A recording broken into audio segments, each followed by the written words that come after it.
سلام، طاهری سفر هستم با اخبار امروز پنجشنبه 9 مارس در خدمت شما.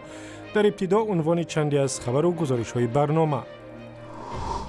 در پایتخت تاجیکستان محو بینای حکومت شهر شروع شد. این زمان شهردار پیشین محمد سعید عبیدالله‌اف را برای پرسش به اداره مبارزه با فساد دعوت کردند.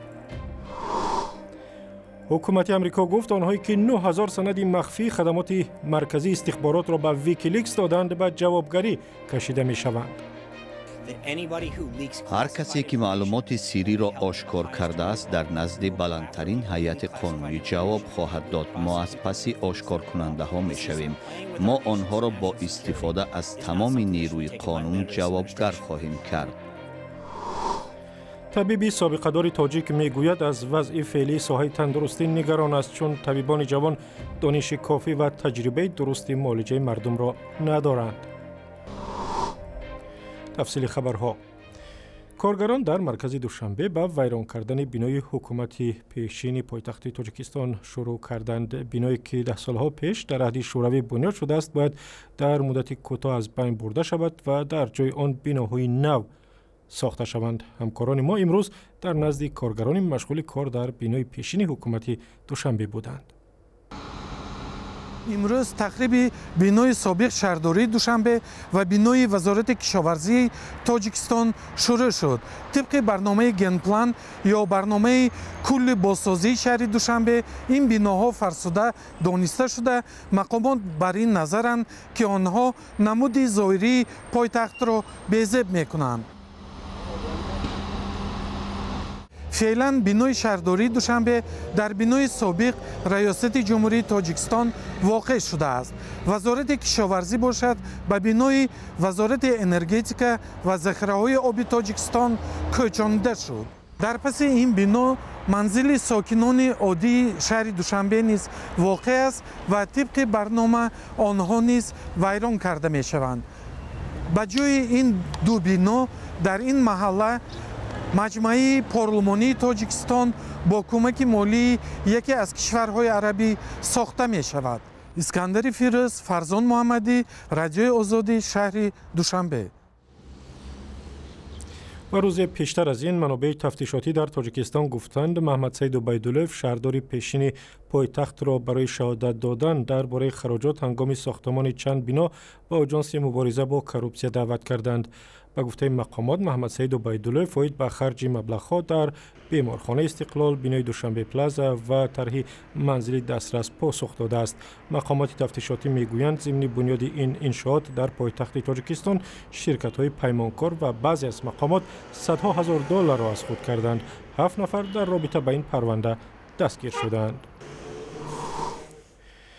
در افغانستان مقامات گفتند تعداد قربانیان حمله به شفاخانه نظامی در شهر کابل به 49 نفر رسید. شاهدان حمله میگویند سلاح به دستان لباس طبیب در تن به سوی آنها آتش گشادند. بالکل یک وحشت بود دیگه، به خاطر از اینکه این کسایی که آمده بودم چپنای سفید به تن داشتن، چپنای سفید لباسای دکترها را دیگه. از این خاطر ما هیچ کس باور نمیکرد که دکتر اصلا یک کلاشینکوف در دستش باشه کسی را بزنه دیگه. اینمی جای تعجب است که با استفاده از چپن سفید کشتن انسان ها امی کار بسیار خراب است و خصوصا مریضای ما را تمامش کشتن، از بین بردن، دکترهای ما را از بین بردن. سرطبیب شفاخانه روز 9 مارس گفت در حمله روز 8 مارس به شفاخانه نظامی سردار محمد خان همچنین 63 نفر دیگر جراحت برداشتند. گروهی به نام دولت اسلامی مسئولیت حمله به شفاخانه را بر دوش گرفت که این شفاخانه در نزد سفارت امریکا در کابل جایگیر است و نیروهای امنیتی افغانستان میسر شد در 2 ساعت حمله وران را محو کنند. مقامات گفتند در حمله 4 جنگجو شرکت داشت، هرچند گروهی به نام دولت اسلامی شب گذشته عکس 5 جنگجو را نشر کرد که به گفته سازمان برای این حمله سفربر شدند. CIA و یا خدمات استخباراتی امریکا وبسایت ویکیلیکس را تنقید کرد که به گفته CIA با نشر معلومات سری این نهاد جاسوسی امنیت مردم امریکا را در خطر گذاشته است. CIA روز 8 مارس با نشر بیانیه گفت ویکیلیکس با نشر معلومات سری توانایی نهادهای امنیتی برای محافظت امریکا از تروریستان و دیگر دشمنان را در خطر می‌گذارد. نشر سندها مقامات بلندپایه امریکا را نگران کرد. ساجده میرزا گزارش می‌دهد. президенти амрико Доналд Трамп аз камбуди амниятӣ ки боиси нашри маълумот дар бораи василаи рахнаҳои кибернетикии CIA ё худ идораи марказии иктишофи иёлоти муттаҳида шуд дар ташвиш аст. Шон Спайсер сухангӯи қасри сафед мегӯяд агар санадҳои нашршуда воқеӣ бошанд афроди масъул ки амнияти миллиро ба таҳдид рӯбарӯ карданд ба ҷавобгарӣ кашида мешаванд. ҳар касе ки маълумоти сирриро ошкор кардааст дар назди баландтарин ҳайати қонунӣ ҷавоб хоҳад дод. мо аз паси ошкоркунандаҳо мешавем. мо онҳоро бо истифода аз тамоми нерӯи қонун ҷавобгар хоҳем кард. рӯзи 7 март гурӯҳи ифшогари Wikileaks наздик ба 9000 санадро ки ба қавли ин гурӯҳ санадҳои аслӣ мебошанд интишор кард. бар пояи ин санадҳо консулгарии иёлоти муттаҳидаи амрико дар шаҳри Франкфурти Олмон, маркази истихбороти кибернетикии амрико дар Аврупо, ховари миёна ва Африқо будааст. сафорати амрико дар Олмон то ҳол дар бораи гузориши ахири Wikileaks чизе нагуфтааст. ҳукумати Олмон рӯзи чоршанбе гуфт дар бораи воқеияти ин санадҳо иттилоъ дода наметавонад, вале масъаларо ба таври ҷиддӣ арзёбӣ мекунад.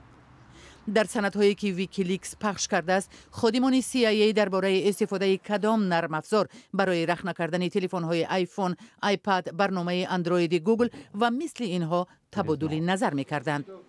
соли гузашта Wikileaks бо роҳҳои ғайриқонунӣ чандин паёми электронии раҳбарони ҳизби демократии иёлоти муттаҳидаро нашр кард ва ситоди номзади курсии президентӣ Ҳиллари Клинтонро дар ҳоли ногувор қарор дод.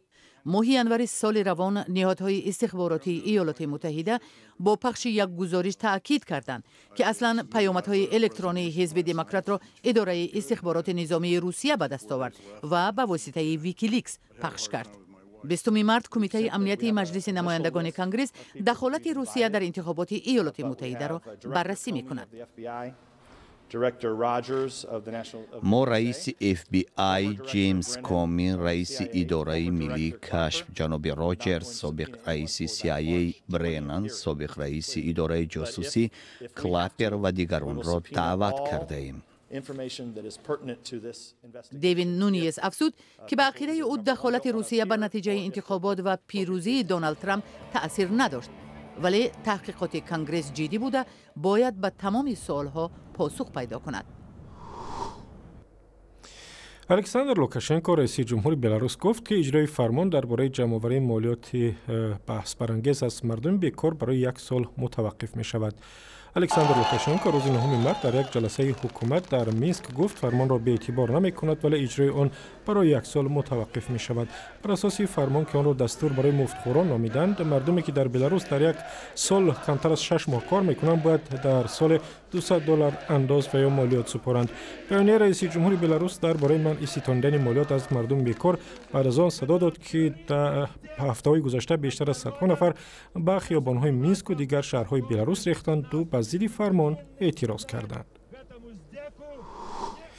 ва бармегардем ба Тоҷикистон. вакилони маҷлиси намояндагон ба баррасии кодекси тандурустӣ шурӯъ карданд ки ҳадаф аз қабули он санад ҳифзи саломатии мардум дар кишвар ва тақвияти хадамоти беҳдоштӣ будааст.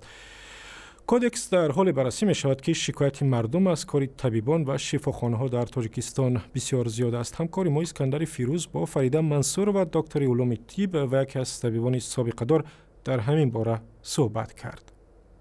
ва лутфан мегуфтед ки вазъи феълии тандурустӣ дар Тоҷикистон тиб чӣ гуна арзёбӣ мекунед? Одно хочу сказать, что, конечно, медицина наша развивается. дуруст аст ки арсаи тиб дар ҷумҳурии мо рушд мекунад. ман дар минтақаҳои кишвар дарс мегӯям ва эҳсос мекунам ки пизишкони ҷавон ба аз худкунии донишҷӯи бештари муосир талош доранд, аммо шеваи табобат асосан ба усули қадимӣ сурат мегирад. Проблема в том, что больные не могут лечиться полноценно. худи шаҳрвандон ба далели мушкилоти иқтисодӣ ва иҷтимоӣ наметавонанд ба таври комил аз хадамоти тандурустӣ истифода баранд. онҳо наметавонанд ба маврид ташхис шаванду доруҳои зарурӣ харидорӣ кунанд. доруҳои арзонеро харидорӣ мекунанд ки сифаташ шубҳанок мебошад. худи духтурҳо низ аз донишҳои зарурӣ бархурдор нестанд ва аз дастовардҳои илмӣ, иммунология ва вирусология огаҳӣ надоранд. ҳамчунин тиби тоҷик бо мушкили дастрасӣ ба таҷҳизоти муосири ташхисӣ ва маҳлулҳои санҷишӣ рӯбарӯ аст. Врачи недостаточно информированы, например, о той же самой биохимии. معلم فکر نمیکنید که مشکل اساسی در تربیه کادرهای جوان است که در دانشگاه طبی انجام می شود. شاید باید دانشگاه کار خود تغییر دهد. Конечно, это очень важная проблема наша. این مشکل جدی طب توجیک است. وقتی نسل ما تحصیل میکرد، آموزگاران از میان دانشجویان علاقه متخصصان آینده عرصه‌های مختلف تندرستی را انتخاب و تربیت میکردند. ولی حالا بیشتری از دانشجویان با پول به این دانشگاه داخل شده تنها با استفاده از مبلغ آن را ختم میکنند. به این سبب در میان آنها تلاش برای علم آموزی مشاهده نمیشود. حالتهایی بودند که دانشجویان کورس‌های بالا هنگام جراحی‌ها عضوهای بدن را فرق نمیکنند. نسل ما آهسته بازنشسته میشود، اما به جای ما کی می آید؟ اما این دانشجویان حتی در صورت ختم دانشگاه نمی توانند دکترهای کسبی شوند. در میان آنها کم نفرانی هستند که در نهایت دکتری حرفه‌ای می شوند. اقتصاد بازاری وادار می کند که برخی از ختم کننده ها به تجارت مشغول شوند. Все уходят в бизнес, все уходят, рыночная экономика. Ничего не скажешь. تا جای من آگاهی دارم دکترای بالایاقت جوان تاجیک در جستجوی معاش بلند وادار میشن به کشورهای خارجی روند و در اونجا زندگی کنند. آیا این هم مشکل جدی است؟ Да, это, конечно, трудно, не все же могут уехать, но желание у тех ребят, у которых есть желание, они уезжают. درست، آنهایی که قصد ترک کشور دارند در نهایت تاجیکستان را ترک میکنند، اما نه همه از شرایط مهاجرت برخوردارند. این یک روند طبیعی فرار مغزها می باشد. پهلوی دیگر این مشکل همچنین به این موضوع وابسته است که در پی معاش اندک بیشتری از دکترها به لایحه نویسی مشغول شده در نهایت دانش‌های خود را برای کشورها و سازمان‌های بیگانه صرف میکنند.